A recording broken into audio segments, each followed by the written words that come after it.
Okay, let's think about this. Imagine you get invited to, I don't know, the biggest event ever. A royal wedding feast, maybe. Right, the invitation arrived. Exactly. But what if how you respond, or even how you prepare, is what actually determines if you belong there? Mm-hmm. That's a powerful idea. Yeah, so today we're diving into two really profound parables that get right into that. One's about a wedding feast with some big twists. And the other looks at being truly ready versus just, well, showing up. Our mission here is to pull out those key insights about readiness, about selection, and what it really means to be chosen. It's not always what you might think. Definitely not. Yeah. So where do we start? Matthew 22. Let's do it. Matthew 22. It kicks off with a king. He's throwing this huge wedding feast for his son. Big deal. A very big deal. Yeah. And he sends his servants out to get the guests, the ones originally invited. But these guests, they just completely ignore it. Some go off to their farms, others to their businesses. It's quite the snub. It is, and worse, some actually mistreat and even kill the king's messengers.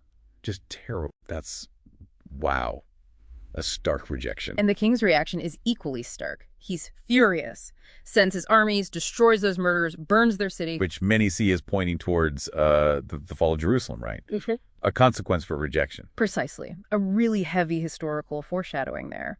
But the king, interestingly, he doesn't cancel the feast. No, he pivots, tells his servants, go out, main roads, Yeah. invite everyone, good, bad, whoever you find. Yeah, bring them all in, and they do. The wedding hall gets packed. So it goes from this exclusive thing to this wide open invitation. But then there's another twist. Right, the king comes in to see the guests. And he spots someone, one guy, not wearing the proper wedding clothes, the garment. And when the king asks him, friend, how did you get in here without a wedding garment? The man has nothing to say. He's speechless. Silent. And the consequence. He's thrown out. Yeah. Into the outer darkness. So this garment, it's obviously crucial. Absolutely crucial. It's not just about accepting the invitation and showing up. So what is it? What does it represent? Well, it symbolizes righteous deeds. That's one layer. But maybe more fundamentally, it's about putting on the righteousness that the king provides. It's acknowledging your need for it, rather than showing up thinking your own clothes, your own efforts are good enough. Okay. So it's about the right preparation, the right state of being, not just physical presence. Exactly. You need to be properly prepared, properly clothed in what the host requires, which leads to that powerful punchline. Many are called, but few are chosen. Just because you got the invite or even walk in the door. Doesn't mean you've met the requirement for actually staying and participating. You have to be properly attired, spiritually speaking. Okay, that idea of essential preparation. It connects perfectly to the second parable, doesn't it? The 10 virgins. It really does. Matthew 25. 10 bridesmaids waiting for the bridegroom. Not the bride, nope, but the attendants. Right. And 5 are called wise, 5 foolish. The difference. Oil. The wise ones brought extra oil for their lamps. The foolish ones just brought their lamps, no backup supply. And then comes the delay. The bridegroom.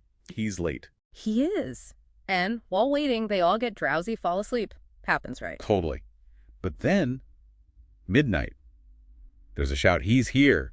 The bridegroom's coming. Suddenly, everyone's scrambling to get their lamps ready. And the foolish ones realize, oh no. Their lamps are going out. Flickering. They need oil. So they ask the wise ones, can we have some of yours? But the wise say, basically, no way. There isn't enough for all of us. You need to go buy your own. Which sounds a bit harsh maybe, but it highlights that this readiness isn't transferable at the last minute. Right. So while they're gone, trying to buy oil. The bridegroom arrives, and those who are ready, the wise ones with their lit lamps, they go in with him to the wedding feast. And the door is shut. Locked. And when the foolish virgins finally back and knock, hoping to get in, the answer they get is just chilling. Truly, I tell you, I do not know you. Oof. Yeah. So if the lamps are good deeds, like maybe outward signs of faith? Then the oil, that's the really critical part. What's the deeper meaning there? The Holy Spirit. Primarily, yes.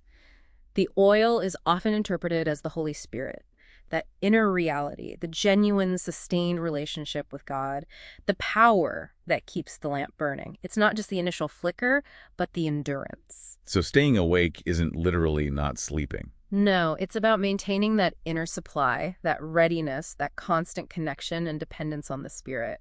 It's about spiritual vigilance, having your oil ready. And that wedding feast they get into, it could mean different things. Resurrection, maybe? Or being kept safe? Could be. transformation, entering into that place of blessing and safety when the critical moment arrives.